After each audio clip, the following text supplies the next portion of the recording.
नमस्ते, good morning दोस्तों, सभी को राम राम, नमस्कार, जय श्री राम। कैसे हो? अरे कैसे हो भाई? ठीक हो? अच्छी बात है, ठीक ही रहना। ठीक है, अपन आज जो पढ़ने जा रहे हैं वो आज का जो टॉपिक रहेगा अपना वो रहेगा विशेषण की अवस्थाएं। कौन सा टॉपिक रहेगा?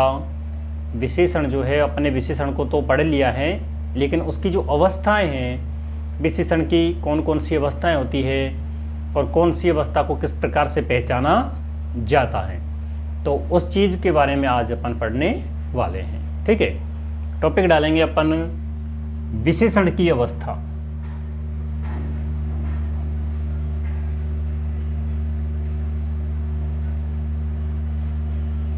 विशेषण की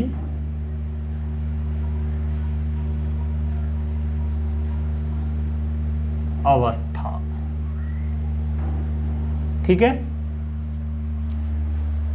अब पहले तो अपन विशेषण की बात कर चुके हैं। जब अपन ने विशेषण वाला टॉपिक पढ़ा है तो उसमें अपन विशेषण की बात अलग से कर चुके हैं। विशेषण किसे कहते हैं, वो किस तरीके से पता चलता है कि इसमें कौन सा विशेषण है, तो वो सारी बातें अपन अगले वीडियो में कर चुके हैं। जिसको भी अगर जिसने भी वो वीडियो नहीं देखी है, जिसको भी वो वीडियो देखनी है, वो अपने चैनल पर जाकर के और प्लेलिस्ट में से सर्च कीजिए, वहाँ पे आपको वीडियो मिल जाएगी। ठीक है, तो अपन बात करेंगे विशेषण की अवस्थाओं की।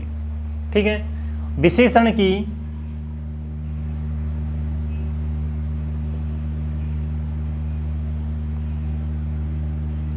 विशेषण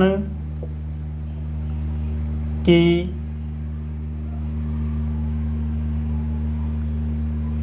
तीन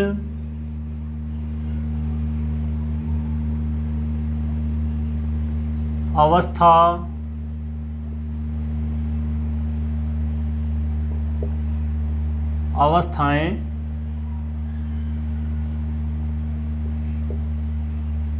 होती है। विशेषण की कितनी अवस्थाएं होती है? 3 अवस्थाएं होती हैं। अब 3 अवस्थाओं में अपन देखें, सबसे पहले अगर बात करेंगे तो पहले नंबर पे आएगी, कितनी अवस्थाएं होती है इसकी? 3 अवस्थाएं होती हैं। ठीक है, अब 3 में से अपन किसकी बात करेंगे? नंबर 1 की। नंबर 1 पे जो आएगी वो आएगी मूल अवस्था। कौन सी अवस्था आएगी? मूल अवस्था। मूल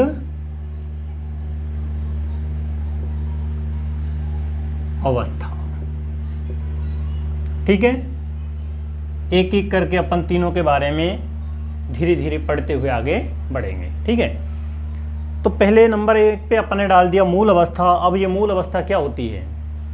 मूल अवस्था क्या होती है? मूल अवस्था का मतलब होता है कि जो जैसा है वो वैसा ही उसको लिख दिया जाता है।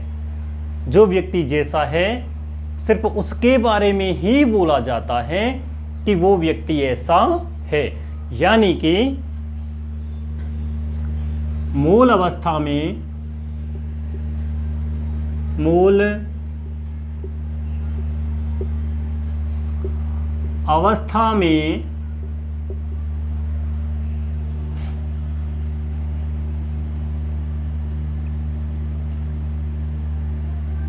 एक का दूसरे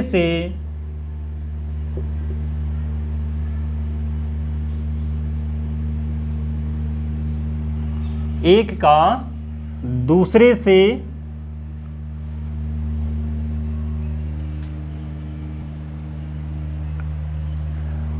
एक की करो इसे, एक की दूसरे से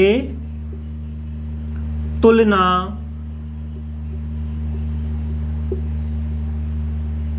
नहीं की जाती, नहीं की जाती।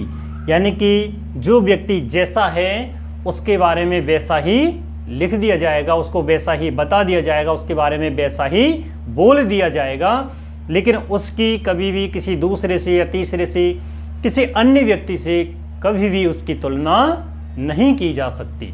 तो वो क्या होता है, वो मूल अवस्था होती है।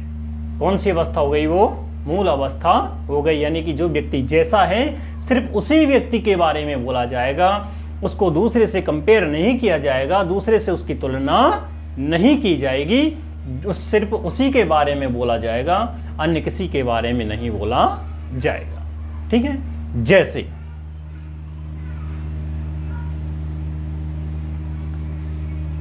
जैसे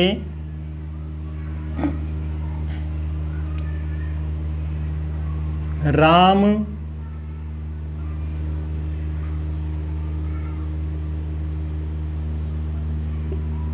अच्छा है, राम अच्छा है, राधा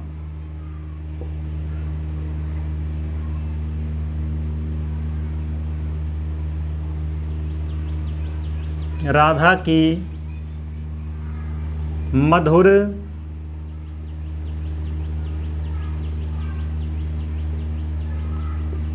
आवाज है। किसकी मधुर आवाज है, राधा की मधुर आवाज है। तो यहां पर राम कैसा है, अच्छा है। किसके बारे में बोला जा रहा है, राम के ही बारे में बताया जा रहा है कि राम कैसा है, राम अच्छा है। ठीक है, यहां पर राधा की आवाज कैसी है, मधुर है।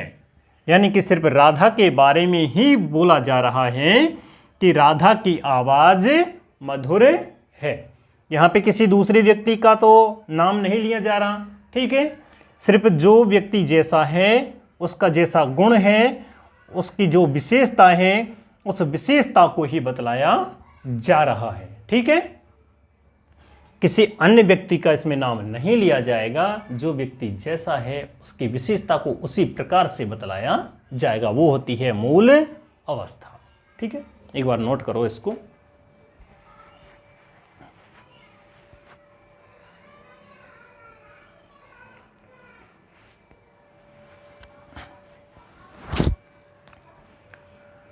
ठीक है, अब बात करेंगे अपन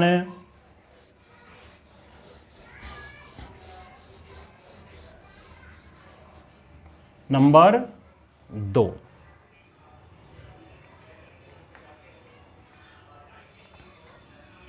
नंबर 2, और नंबर 2 पे कौन सी आएगी, उत्तर अवस्था। कौन सी आ जाएगी, उत्तर अवस्था। इसको अपन यहां पर आ को हटाना है तो पीछे आ लगा देना है, आ की मात्रा लग जाएगी और ए इधर से हट जाएगा। यानी कि ए प्लस ए बराबर आ, संधि पढ़िए ना, तो संधि में ए प्लस ए बराबर आ हो जाता है, तो उत्तरावस्था भी हो जाएगी या फिर उत्तर अवस्था। दोनों में से आपको जो अच्छा लगे आप वो लिख दो, दोनों ही सही है। ठीक है, अब अपन बात करेंगे उत्तर अवस्था की। उत्तर अवस्था की क्या पहचान है। तो इसमें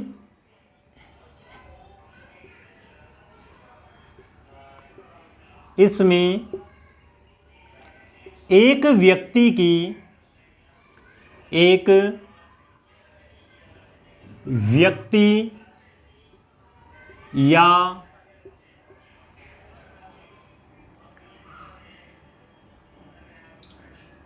वस्तु की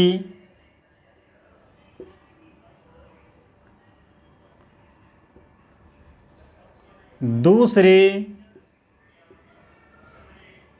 व्यक्ति या वस्तु से तुलना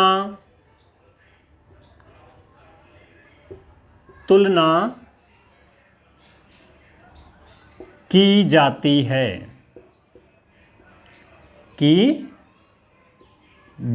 है, इसमें एक व्यक्ति की या एक वस्तु की दूसरे व्यक्ति या दूसरी वस्तु से या दूसरे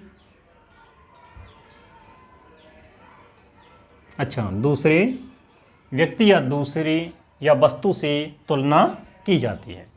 ठीक है, यानी कि दो व्यक्ति होंगे और दो में से किसी एक को अच्छा बतलाया जाएगा, किसी एक को श्रेष्ठ बताया जाएगा। कोष्टक में लिख लो,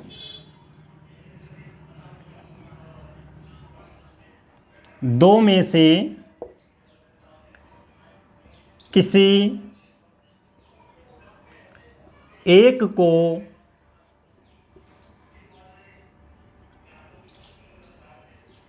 श्रेष्ठ बताया जाता है। दो में से किसी एक को श्रेष्ठ बताया जाता है। जैसे उदाहरण देखो एक बार इसका, जैसे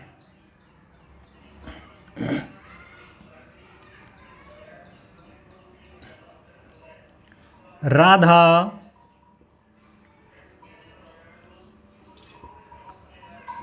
गीता से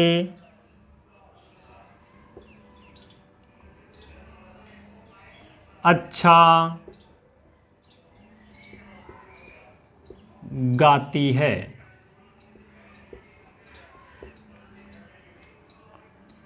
राम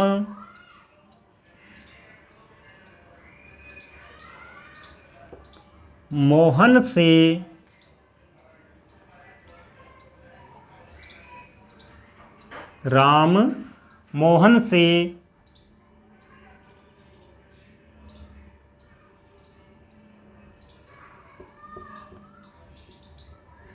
शक्तिशाली है। अब यहां पे देखो,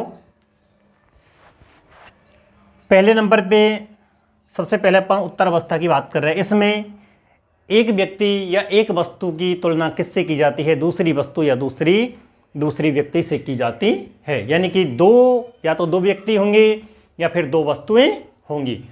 दोनों में से किसी एक को श्रेष्ठ यानी कि अच्छा बतलाया जाएगा, तो वहां पर एक को नीचा बतलाया जाएगा, कमजोर बतलाया जाएगा, एक को अधिक अच्छा बतला दिया गया, उसको इंटेलिजेंट बतला दिया, एक को कमजोर बतला दिया। ठीक है, कोई दो व्यक्ति होंगे, दो से तीसरा नहीं हो सकता, ये ध्यान रख लेना। यहां पर सिर्फ दो ही व्यक्ति होंगे, दो के अलावा तीसरा व्यक्ति नहीं होगा। ठीक है, राधा गीता से अच्छा गाती है। राधा किससे गीता अच्छा गाती है? गीता से। दो गए ना, राधा और गीता दो गए, दोनों में से किसको अच्छा बतला दिया? राधा को, कि राधा गीता से अच्छा गाती है। राम मोहन से शक्तिशाली है। राम किससे ज्यादा शक्तिशाली है? मोहन से शक्तिशाली है। ठीक है, एक बार नोट करो इसको।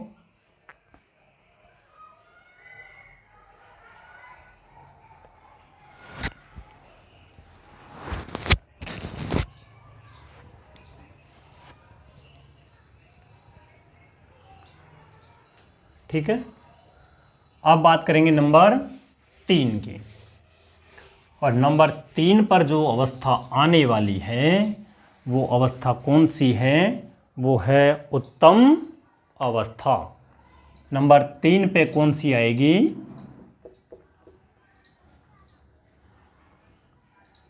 उत्तम अवस्था। ठीक है, अपन ने मूल अवस्था पढ़ ली, उत्तर अवस्था पढ़ ली। नंबर 3 पे कौन सी आ गई? उत्तम अवस्था। ठीक है।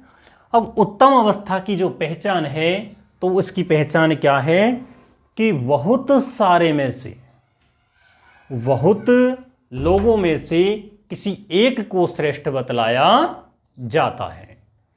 बहुत लोगों में से किसी एक को श्रेष्ठ बतलाया जाएगा, तो वो कौन सी अवस्था हो जाएगी? उत्तम अवस्था हो जाएगी।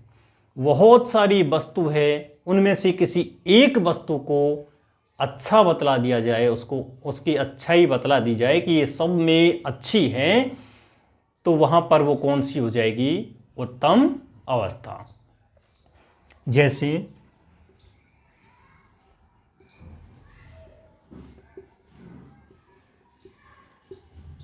बहुत सारी वस्तुओं में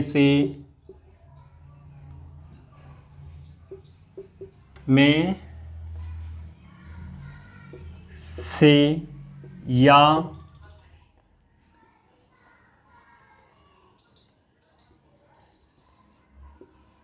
बहुत सारे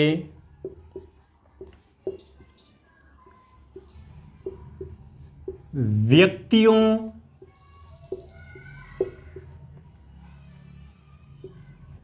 में से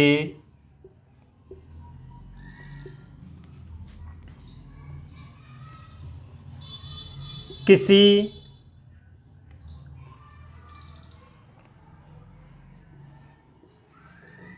एक को अच्छा बताया या फिर बताना,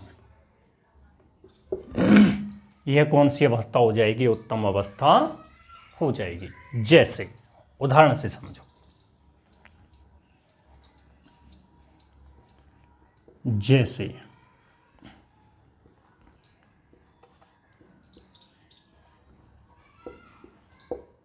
कवियों में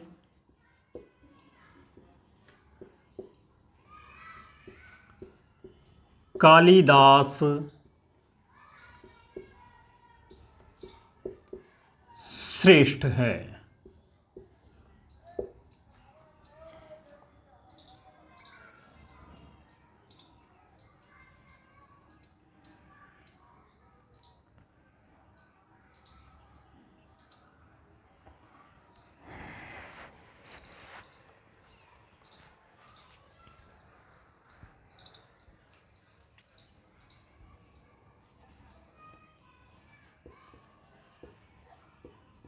पुस्तकों में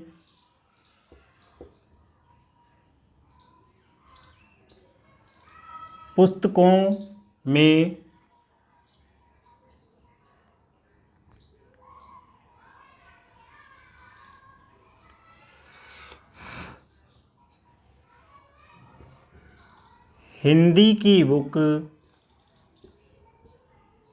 हिंदी की पुस्तक